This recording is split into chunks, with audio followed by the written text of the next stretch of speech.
నమస్కారం. ఈరోజు మనం డాక్టర్ బిఆర్ అంబేడ్కర్ గారు రాసిన బుద్ధుడు మరియు అతని ధమ్మం పుస్తకంలోకి చాలా లోతుగా వెళ్దాం. నమస్కారం. ముఖ్యంగా బుద్ధుని ఆలోచనలు ఆ కాలంలో ఎందుకు అంత పెద్ద సంచలనమయ్యాయో ఆ విషయం అర్థం చేసుకోవడానికి ప్రయత్నిద్దాం. అవును.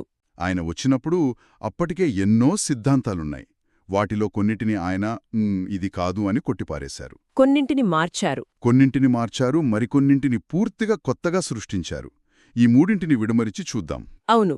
ఇది కేవలం బౌద్ధమతం గురించిన చర్చ కాదు. ఒక గొప్ప తాత్వికుడు తన చుట్టూ ఉన్న సమాజాన్ని, దాని నమ్మకాలని ఎలా విశ్లేషించాడు, ఎలా ప్రశ్నించాడు అనేది ఇక్కడ ముఖ్యం. ఆ ఆలోచనలు వెనుకున్న తర్కం, ఆ ధైర్యం. అదే దాన్ని మనం ఈరోజు పట్టుకోవడానికి ప్రయత్నిద్దాం. సరే అయితే మొదలు పెడదాం. బుద్ధుడు నిర్ద్వంద్వంగా, అంటే ఎలాంటి మొహమాటం లేకుండా తిరస్కరించిన విషయాలతో ప్రారంభిస్తే బావుంటుందేమో. మంచి ఆలోచన. ఈ జాబితా చూస్తుంటే ఆయన అప్పటి సామాజిక, మతపరమైన పునాదులనే పెకిలించడానికి ప్రయత్నించినట్టనిపిస్తోంది. ఖచ్చితంగా. ఆయన చేసినవి చిన్న చిన్న మార్పులు కాదు. వ్యవస్థ యొక్క మూల స్తంభాలనే నేరుగా ప్రశ్నించారు. మొదటిది, అత్యంత ముఖ్యమైనది, వేదాల ప్రామాణికతను తిరస్కరించడం. వేదాల ప్రామాణికత? అవును. వేదాలు దైవ ప్రేరితమైనవి, వాటిలో తప్పులు ఉండవు, వాటిని ప్రశ్నించకూడదు అనే నమ్మకాన్ని ఆయన అంగీకరించలేదు. ఒక నిమిషం, ఇది వినడానికి సింపుల్గా ఉన్నా ఆ కాలంలో ఇది ఎంత పెద్ద విషయం? చాలా పెద్ద విషయం. అంటే జ్ఞానానికి, నైతికతకు మూలమని భావించే ఒక గ్రంథాన్ని ఇది ప్రశ్నించదగినదే అని చెప్పడమంటే మొత్తం అధికార వ్యవస్థనే సవాల్ చేసినట్లు. కరెక్ట్. జ్ఞానానికి ఒకే ఒక్క గేట్ కీపర్ లేడు అని ప్రకటించినట్లయింది. అదే అసలైన విప్లవం. అధికారాన్ని ఒక గ్రంథం నుండి తీసివేసి వ్యక్తి యొక్క అనుభవానికి, తర్కానికి ప్రాధాన్యత ఇచ్చారు. దీనికి కొనసాగింపుగానే ఆయన తిరస్కరించిన మరో పెద్ద విషయం, మోక్షం లేదా ఆత్మరక్షణ. మోక్షం అంటే స్వర్గానికి వెళ్లడం, విముక్తి పొందడం లాంటివా? వాటిని ఎందుకు తిరస్కరించారు? ఎందుకంటే ఆయన దృష్టిలో శాశ్వతమైన, మారని ఆత్మ అనేదే లేదు. ఆత్మనే లేదా? లేదు. మనం నేను అని చెప్పుకునేది 5 స్కందాల, అంటే రూపం, వేదన, సంఖ్య, సంస్కారం, విజ్ఞానం. వీటి కలయిక మాత్రమే. అది నిరంతరం మారుతూ ఉంటుంది. ఓకే. అలాంటప్పుడు శాశ్వతమైన ఆత్మ లేనప్పుడు దానికి మోక్షం లేదా రక్షణ అనే ప్రశ్న ఎక్కడనుండి వస్తుంది అనేది ఆయన వాదన. ఆసక్తికరంగా ఉంది. ఆత్మ అనే పునాదిని తీసేస్తే దానిమీద కట్టిన మోక్షమనే భవనం దానంతటదే కూలిపోతుంది. అంతే. అంటే యజ్ఞాలు, యాగాలు, కర్మకాండాలు వీటివల్ల ప్రయోజనం లేదని కూడా ఆయన చెప్పినట్లేనా? అవును. ఆత్మకు మోక్షం కల్పించడం కోసమే కదా ఈ కర్మకాండలన్నీ. నిజమే. ఆత్మనే లేదన్నప్పుడు ఈ బాహ్య ఆచారాలన్నీ అర్ధరహితమని ఆయన భావించారు.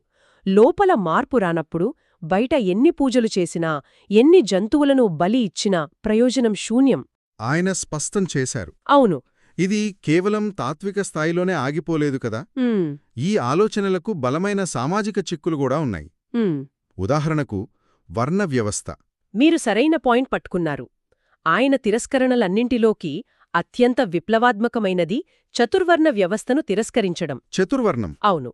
మనిషి పుట్టుకతో గొప్పవాడు కాని తక్కువవాడు కాని అవ్వడు. అతని కర్మల వల్ల, అంటే అతని చేతల వల్లే అతను గొప్పవాడు లేదా అల్పుడు అవుతాడు అని ఆయన ప్రకటించారు. ఇది కేవలం సిద్ధాంతం కాదు. అది నేరుగా సమాజంపై, దాని నిర్మాణంపై చేసిన దాడి. ఆ కాలంలో దీనికెలాంటి ప్రతిఘటన ఎదురై ఉంటుందో ఊహించుకుంటేనే ఆశ్చర్యంగా ఉంది. ఖచ్చితంగా. వేదాల ప్రామాణికత, వర్ణ వ్యవస్థ, ఈ రెండూ అప్పటి బ్రాహ్మణ వ్యవస్థకు 2 కళ్ళులాంటివి. అంతే. రెండింటినీ ఆయన ప్రశ్నించారు. మరి సృష్టికర్త అంటే దేవుడు గురించి ఆయనేమన్నారు? ఈశ్వరుడు ఈ ప్రపంచాన్ని సృష్టించాడనే వాదనను కూడా ఆయన తిరస్కరించారు. ప్రపంచం కారణకార్య సంబంధాల వల్ల నడుస్తుందని, దానికొక సృష్టికర్త అవసరం లేదని ఆయన భావించాడు. Cause and effect. అవును. అలాగే శరీరం వేరు, ఆత్మ వేరు, మరణం తర్వాత ఆత్మ మరో శరీరంలోకి వెళుతుందనే సంసారం సిద్ధాంతాన్ని కూడా దాని పాత రూపంలో అంగీకరించలేదు. ఇక్కడే నాకు కొంచెం గందరగోళంగా ఉంది. ఒకవైపు బౌద్ధంలో పునర్జన్మ, కర్మఫలం గురించి మనం వింటూ ఉంటాం. మరోవైపు బుద్ధుడు ఆత్మను, సంసారాన్ని తిరస్కరించడని మీరంటున్నారు. ఈ రెండూ ఒకేసారి ఎలా సాధ్యం? ఇది కొంచెం వైరుధ్యంగా లేదా? అద్భుతమైన ప్రశ్న.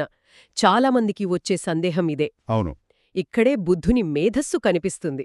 ఆయన పాత భావనలను పూర్తిగా పారేయలేదు, వాటిని పునర్నిర్వచించారు. రీడిఫైన్ చేశారన్నమాట. అవును. ఆయన తిరస్కరించిందేమిటంటే గత జన్మలో చేసిన పాపపుణ్యాల వల్ల ఈ జన్మలో మన సుఖదుఖాలు ముందే నిర్ణయించబడి ఉంటాయనే నియతివాదాన్ని. నియతివాదం అంటే నేనిప్పుడు పేదవాడిగా ఉన్నానంటే అది నా గతజన్మ కర్మ, నేనేమీ చెయ్యలేను అననుకునే భావననా? కరెక్ట్. ఆ భావన మనుషులను నిష్క్రియాపరులను చేస్తుంది. అవును, ప్రయత్నం చేసే స్ఫూర్తిని చంపేస్తుంది. ఖచ్చితంగా. అందుకే ఆయన కర్మ సిద్ధాంతాన్ని మార్చారు. కర్మ అంటే గతజన్మల లెక్క కాదు. మరేంటి? ఈ క్షణంలో మనం చేసే పని, మన సంకల్పం, చేతన. ఓకే. దాని ఫలితం భవిష్యత్తులో ఎప్పుడో రావడం కాదు, ఇక్కడే, ఈ జీవితంలోనే దాని ప్రభావాన్ని చూస్తాం. ఆయన బాధ్యతను గతం నుండి వర్తమానానికి, దైవం నుండి వ్యక్తికి మార్చారు. వావ్! ఇది చాలా శక్తివంతమైన మార్పు. గతాన్ని నిందించడం మానేసి మన భవిష్యత్తు మన చేతుల్లోనే, మన ప్రస్తుత చేతల్లోనే ఉందని చెప్పడం. అవును. ఇది మనిషికి అపారమైన స్వేచ్ఛను, బాధ్యతను ఇస్తుంది. నిజమే. సరే, కర్మ విషయం అర్థమైంది. మరి పునర్జన్మ సంగతేంటి? ఆత్మ లేకుండా పునర్జన్మ ఎలా? ఇక్కడే ఆయన ఒక అద్భుతమైన పోలికను వాడారు. ఒక దీపం ఆరిపోయే ముందు దాని నుండి మరొక దీపాన్ని వెలిగించామనుకోండి. రెండో దీపంలో వెలుగుతున్న అగ్ని మొదటి దీపంలోని అగ్ని ఒకటేనా? కాదు, వేరు. కాదు. కాని రెండో దీపం వెలగడానికి కారణమేది? మొదటి దీపం. అలాగే ఒక వ్యక్తి మరణించే సమయంలోని చివరి చేతన అంటే కాన్షియస్నెస్ తదుపరి పుట్టుకకు కారణమవుతుంది. అంటే ఆత్మ ప్రయాణించడం లేదు. లేదు, కాని కర్మశక్తి యొక్క ప్రవాహం కొనసాగుతుంది. ఆ దీపం పోలిక చాలా బావుంది. కానీ అది మరో ప్రశ్నను రేకెత్తిస్తుంది. అసలు దీపం ఆరిపోయినప్పుడు దాని ఉనికి అంతమైపోయినట్లే కదా? అంటే అలాంటప్పుడు రెండవ దీపం వెలగడమనేది కేవలం ఒక కొత్త ప్రారంభమవుతుంది కాని పాతదానికి కొనసాగింపు ఎలా అవుతుంది? నా కర్మఫలం నన్ను కాకుండా నా చేతనతో వెలిగించబడిన ఆ వేరే దీపాన్ని ఎలా ప్రభావితం చేస్తుంది? చాలా లోతైన ప్రశ్న. బౌద్ధ తత్వశాస్త్రం ప్రకారం అది పూర్తిగా కొత్త ప్రారంభం కాదు, అలాని పూర్తిగా కొనసాగింపు కాదు. అది ఒక కారణ-కార్యశృంఖల. ఒక చైన్ లాంటిదా? అవును. ఉదాహరణకు, ఒక మామిడి పండు నుండి వచ్చిన టెంకను నాటితే కొత్త చెట్టు వస్తుంది. ఆ చెట్టు, పాత చెట్టు ఒకటేనా? కాదు. కాదు. కాని ఆ చెట్టు యొక్క లక్షణాలు, దాని పండ్ల రుచి దేనిమీద ఆధారపడి ఉంటాయి? పాత చెట్టు యొక్క టెంక మీద. అర్థమైంది. అలాగే మన కర్మల వాసనలు, మన సంస్కారాలు ఆ చేతనా ప్రవాహంతో పాటు కొనసాగి తరువాతి ఉనికిని ప్రభావితం చేస్తాయి. ఇది ఆత్మప్రయాణం కాదు, ఒక శక్తి ప్రవాహం. అర్థమైంది. ఇది చాలా సూక్ష్మమైన తేగ. అంటే మోక్షం స్థానంలో ఆయన ప్రతిపాదించిన నిర్వాణం కూడా ఇలాంటిదేనా? దానికి మోక్షానికి తేడా ఏంటి? చాలా పెద్ద తేడా ఉంది. మోక్షమనేది సాధారణంగా మరణం తర్వాత ఆత్మ పరమాత్మలో కలవడం లేదా ఒక శాశ్వతమైన లోకానికి చేరడం. అది ఒక గమ్యం, ఒక డెస్టినేషన్. కరెక్ట్. కాని నిర్వాణమనేది ఈ జీవితంలో ఇక్కడే ఇప్పుడే సాధించగల ఒక మానసిక స్థితి. State of mind. అవును. నిర్వాణం అంటే చల్లారిపోవడం. ఏవి చల్లారిపోవాలి? మనలోని తృష్ణ అంటే కోరిక, ద్వేషం, అజ్ఞానం అనే మంటలు. ఓకే. అవి చల్లారినప్పుడు కలిగే సంపూర్ణ శాంతి, స్వేచ్ఛాస్థితే నిర్వాణం. అంటే మోక్షమనేది మరణం తర్వాత వచ్చే ఒక రిజల్ట్ అయితే, నిర్వాణమనేది మనం జీవిస్తున్న ప్రయాణంలో ఒక స్థితి. సరిగ్గా చెప్పారు. స్వర్గం కోసం ఎదురుచూడ్డం కాదు, ఇక్కడే ఇప్పుడే శాంతిని కనుగొనడం. ఈ మార్పు చాలా చిన్నదిగా అనిపించినా దాని ప్రభావం చాలా పెద్దది. ఖచ్చితంగా. అది మానవ జీవిత లక్ష్యాన్ని పూర్తిగా మార్చేసింది.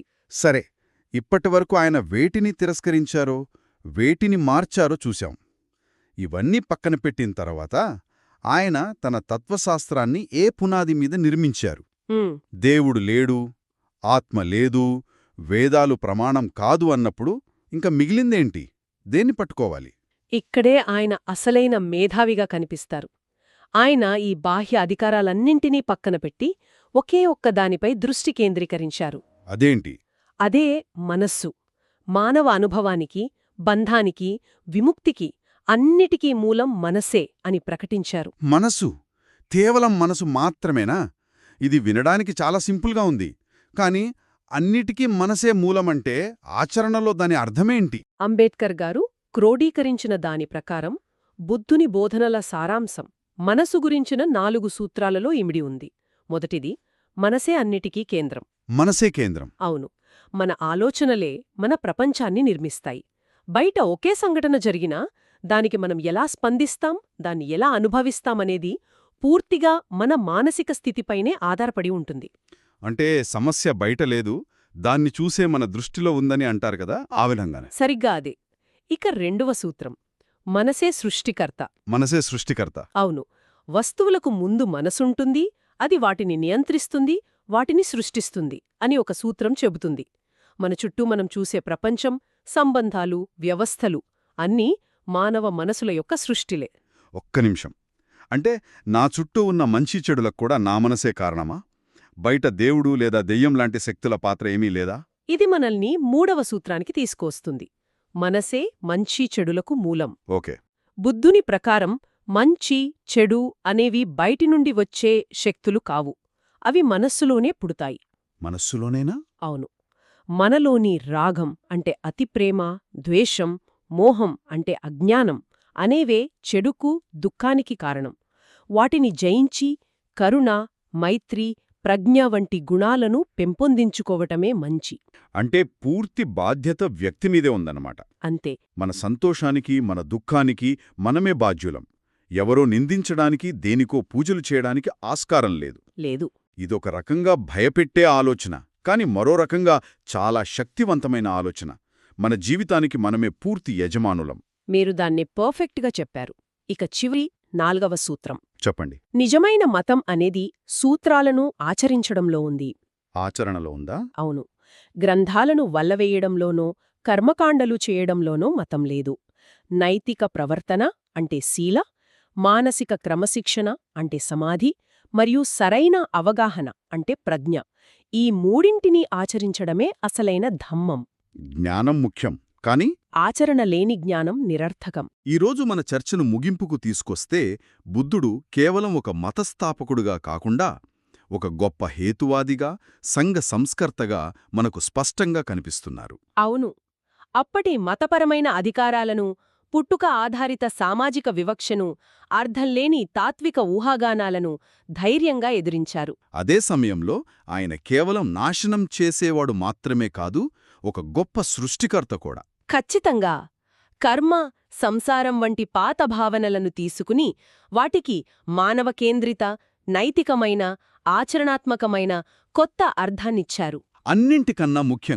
అన్నింటికన్నా ముఖ్యంగా దుఃఖాన్ని అంతం చేసి శాంతిని పొందే మార్గం ఎక్కడో బయట లేదు.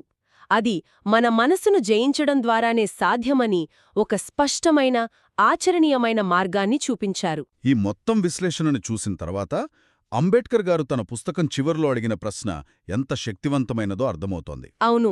ఇన్ని పాత నమ్మకాలను తిరస్కరించి, కొన్నింటిని పూర్తిగా మార్చేసి, మనసును కేంద్రంగా ఒక కొత్త వ్యవస్థను నిర్మించిన తర్వాత ఆయన మన ముందొక ప్రశ్ననుంచుతారు. అదేమిటంటే, బుద్ధుని ధమ్మం అతని సొంత సృష్టి కాదా? ఈ ప్రశ్నపై ఆలోచిస్తూ ఈరోజు విశ్లేషణను ముగిద్దాం.